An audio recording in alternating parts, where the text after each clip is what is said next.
Handbook for the New Paradigm. Chapter 18.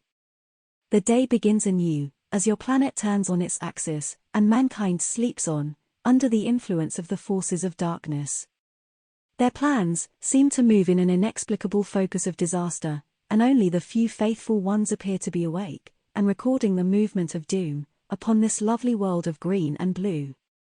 The magic of the beauty becomes blurred, and the very home upon which you depend is shutting down around you, and still, if noticed, it is ignored.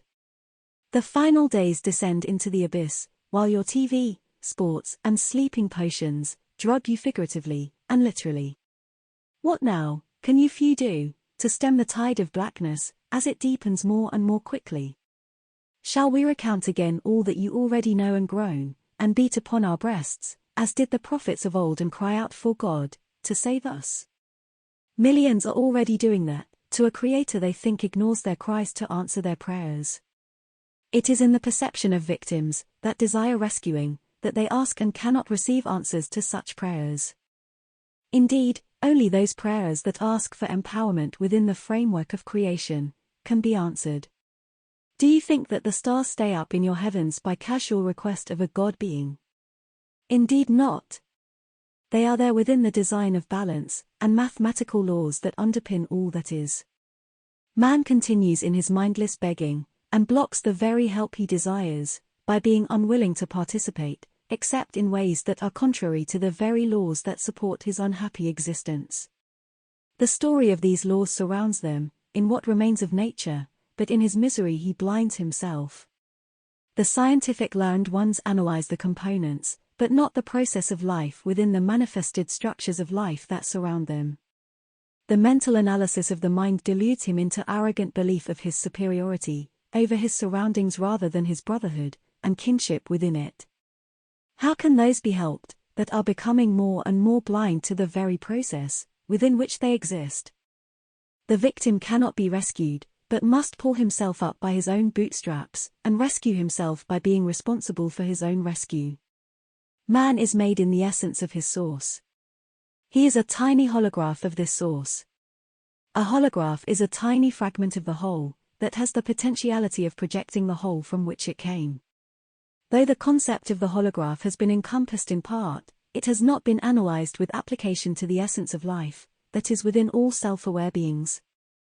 It is the refocusing of this fragment toward its source of existence that determines the degree of the totality of the source that is brought forth into the known reality of each fragment's experience. If you consider the degree of the focus that has brought forth the planet Earth from the fragment of its source, you can begin to get the picture. Look at the magnificence of the human body that is the vehicle of your experience here. A vehicle capable of housing a self-awareness that can contemplate its source if it but will, because that source contemplates itself, and in so doing, fragments itself so that it can further contemplate itself, through manifestation of experience. Within it is the free will to do this. Since free will is the vehicle for this contemplation, then it is manifest within each holographic fragment. This free will allows for all experience, within a further enhancement of this self-contemplation process. This is the polarity that enables the recognition of that which serves the contemplation process, and that which does not, so that the balance of these allows the completion of each exploration into the return of the fragment, originally projected to its source.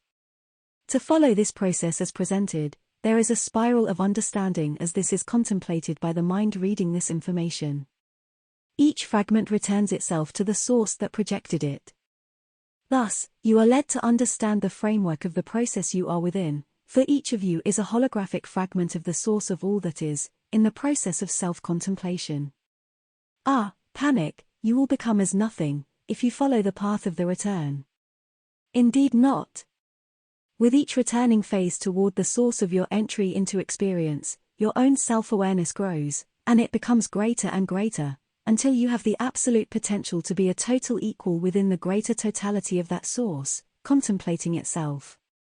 Does that boggle your finite minds? Indeed it should not. It should be the most comforting news that you have ever encompassed. Could there ever be a brighter picture of your future ever painted? What possible pleasures could ever compete with a future like that? Let me assure you that there are no fleeting pleasures of the body incarnate that can compare with those that await you, as the fragmentary self-awareness begins to ascend the spiral of experience toward the ultimate goal. The problem is bridging the gulf of misunderstanding that has been set as a trap by ones that have become caught up in the distorted misuse of the aspect of free will. These pitiful ones have become so caught up as to perceive themselves as powerful enough to reach not only total equality with the totality of the source of all, but that they can reach a place of superiority. Even the distorted psychiatric paradigm of your time would consider this insanity, if they could but encompass the scheme in its totality.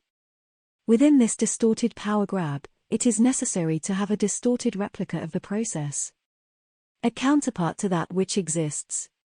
Humanity is but one building block of this, for they cannot create from a negative potentiality. Try as they have, it will not work, so they are left with the process of converting what already exists from what you would term positive into its opposite, a negative counterpart. Now, this is not a recent event in your linear counting process. How much have they accomplished? So as not to overwhelm you completely, let us say that it has reached a critical stage. To allow it to continue would jeopardize more of manifested experience by the source than is comfortable.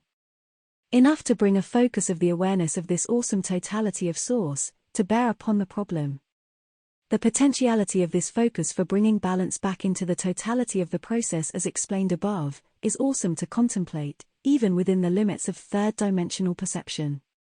We have attempted to explain before that there is help available, that it is powerful, and we have even understated it. However, the key to the release of this awesome force lies within that which has created the situation in the first place. Free will. If you were not of exceptional value beyond being the vehicle of change, other means of ending this could be employed. The fragment from which each and every individual fragment of that focus is a portion must be accounted for, in order for the balance of all to be maintained. You cannot be simply written off. That would create a flaw that would cause unacceptable repercussions. All fragments must return to the source from which they were focused, projected, in order for that source to remain in the balance of wholeness. That is not to say that those that have perpetrated this distorted experience to the extreme will not have some interesting educational experiences, for certainly they shall. Your perception of time does not allow you to contemplate such a process, so do not attempt to do so. It is important that you gather into your awareness the wholeness of this situation, so that you can begin to contemplate the understanding that even those of darkest behavior patterns are valuable to the source that you call God. They are a part of the totality of all that the word source implies. Simply telling you that they are a part of all that is, has not brought with it comprehension that encompasses the necessary understanding, and so another approach to it has been attempted here. A back-to-basics lesson in your vernacular. Let us hope that this has now been accomplished. If not, perhaps the rereading of this will bring it about. It is not that we wish a softening of your attitude toward what is being perpetrated, which would further their negative cause, but that you understand why simply destroying the whole experiment is not an option, or why just messing up their plans is not enough. The source, the big boss, wants it resolved, and who are we to argue? We have this key issue to resolve. So, let us get on with it.